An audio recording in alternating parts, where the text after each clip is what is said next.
What is going on, Swoopers? Welcome back to another episode of Swoop Week. In this episode, we'll be reviewing that game against Collingwood and Brisbane. Let's get into it. Before we do get into this review, just want to say thank you to everyone who's subscribed in the last few weeks.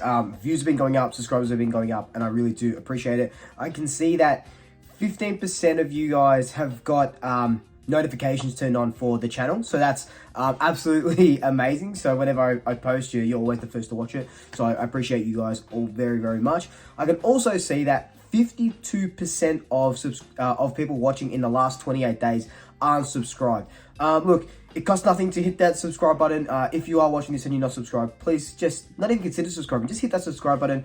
You don't even have to click the notification button, but hitting that subscribe button helps me out, helps the channel out, and we're just going to grow. We're just going to get more guests, and it's just going to be absolutely amazing where we take this channel together. But yeah, look, again, thank you all so much for watching. Let's get into this review. So, man, we lose to Brisbane by 24 points. At the start of the game, or before the game started, you know, on Twitter and social media and stuff, I think Collingwood fans were resigned to the fact that we were going to lose, or it was going to be a hard game to win. I know in my preview I said, I think we win by like 14 points, and that was me being overly optimistic.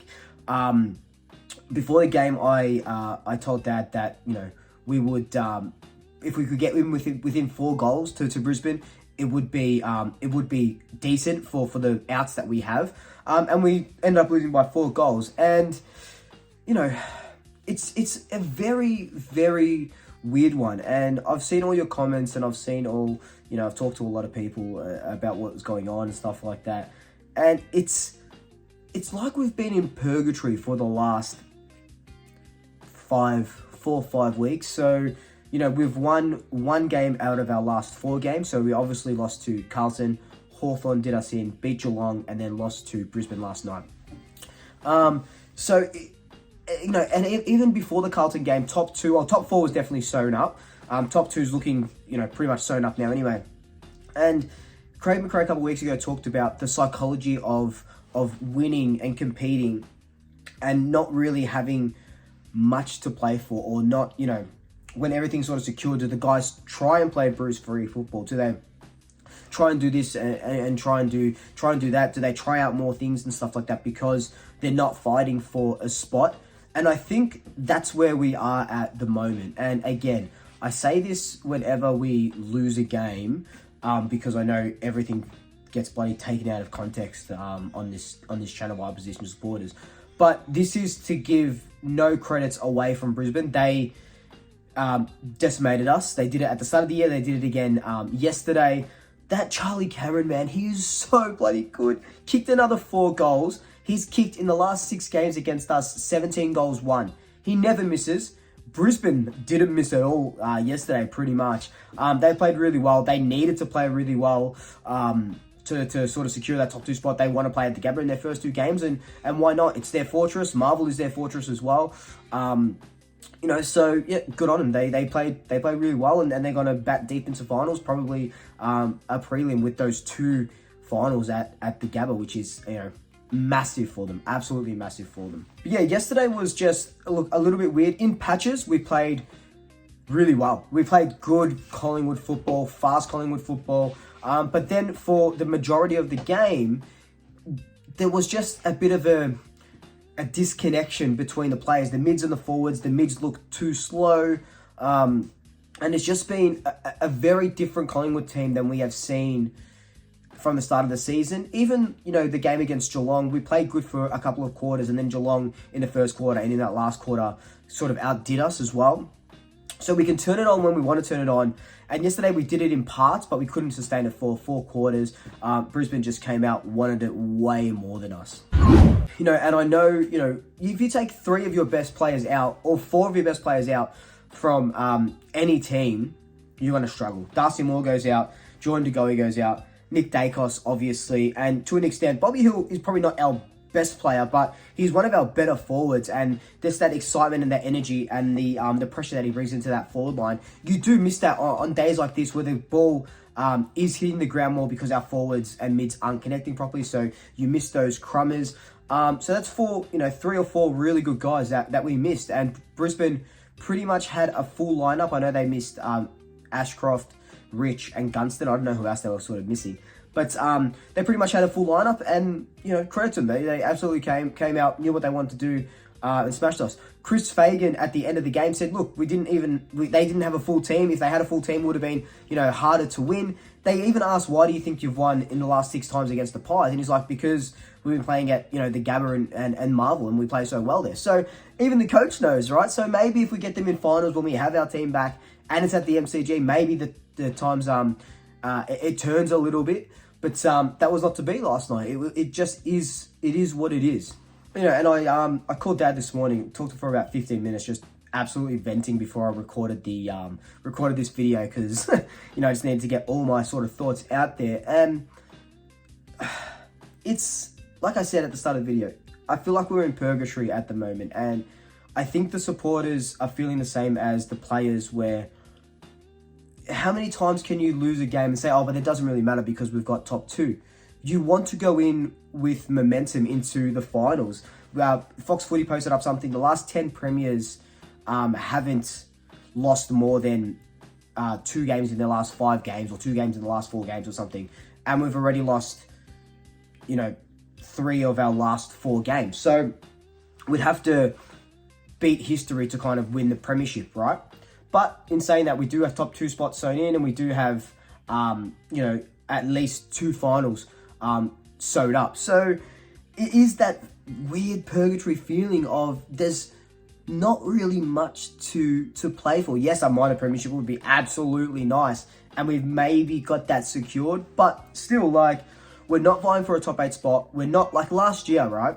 We needed to keep winning to book in a top 4 spot, and we just crept into the top 4 by beating Carlton in that last game. If we had lost that, we wouldn't have been top 4, no double chance. Now, we've had it sewn up for so long that you kind of go, they're just taking it easy. Like, there's no other explanation as to why we've just switched off. And I guess the only other explanation is that we peaked too early. But even then, I think that really doesn't matter. Like, you know, people, you know, opposition supporters will say March premiers, July premiers, August premiers, you know. But I don't even think it's peaking too early. Like, you want to win those games. Like, of course you're going to do what you can to secure a top 4 spot early enough, you know, in case you get injured, in case, you know, X, Y, and Z. Like, I don't really like that sort of talk, you know. But in saying all of that, there is still so much to improve. There is so much more to improve. And yes, you know, it starts with maybe Fly's team selections as well. I'm never critical of Fly because I love him, and you know, this guy's playing checkers while everyone else is playing chess. He knows what he's doing, and you know, everything is calculated by him. But if you look at, you know, Brisbane averages 55 points from turnovers. Yesterday they scored 82 points from turnovers. That's incredible. That's insane. Like, how are they, you know, you could see how disconnected we were in that game yesterday. We let them score 82 points from turnovers. And look at this, right? Brisbane scored 9 goals from snapshots yesterday because they won the ground ball inside their 50, 19-14. So they were first to the ball. We were just really lacking. We were half a step off. And if you're half a step off in a game of football like this, you're going to get eaten up. And Brisbane just, you know, we were fed to the Lions. Pun very much intended there. At the start of the game, Brisbane were absolutely eating us up in stoppage and centre clearances. McInerney was too good for, the Big O was too good for Darcy Cameron. Then you saw that when Jacob Ryan came off with that knock and Mason Cox came on, we started winning stoppage clearances and centre clearances a little bit more. By the end of the game, we won centre clearances, which we haven't in the last couple of weeks. So we tuned that up a little bit because Mason Cox gave us first hands to it. You know, Scott Pendlebury alone had 12 clearances. So Pendlebury wound the clock back a little bit.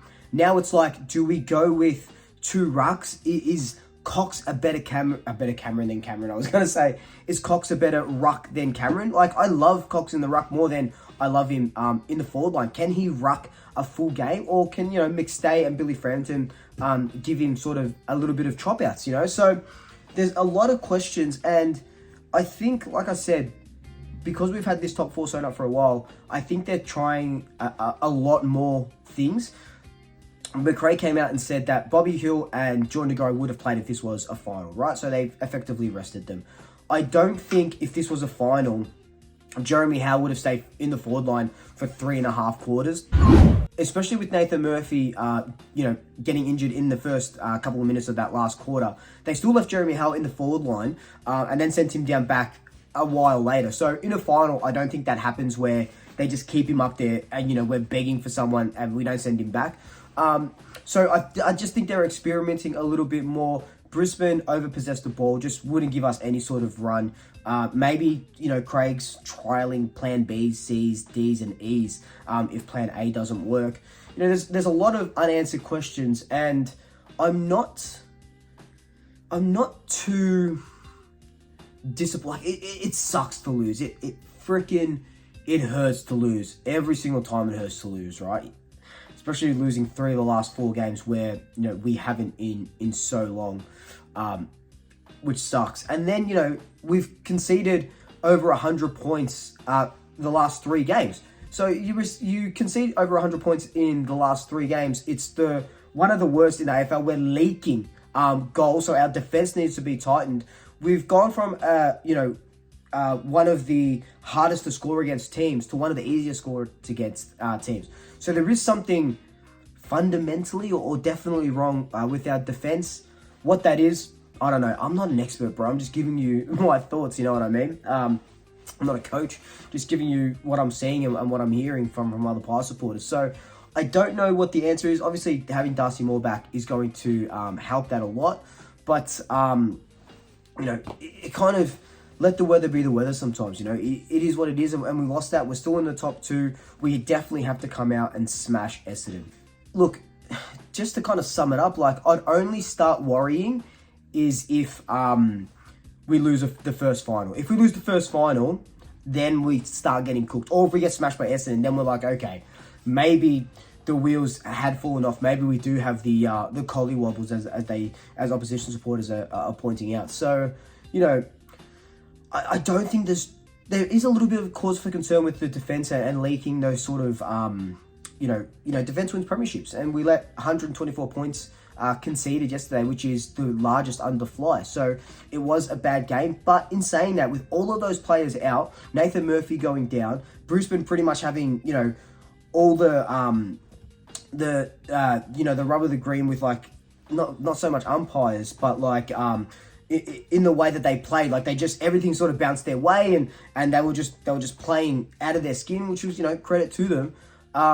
We only lost by 24 points, so you got to take the good with the bad and the bad with the good sometimes. I just need them to wake up for next week. We really need them to wake up for next week against Essendon, because you want to go into finals with momentum, even though there's a break and then the first final. But I don't think there's need for a panic alarm, and that's just me just being so insanely optimistic because I just believe in Fly so much. So, it's just a weird feeling. But anyway, shout out to my boy Jamie Elliott, another 3 goals. Scott Pennebury wound the clock back, and bring on the Dons next week. Let me know your thoughts down below. Let me know how what you thought of the game. Is there a need for a panic button? Is it because we're missing players? Let me know all your thoughts and concerns down below. But until then, like, comment, subscribe, tell your family, tell your friends, tell your pets, and until next time, double shakers. I'll swoop you later.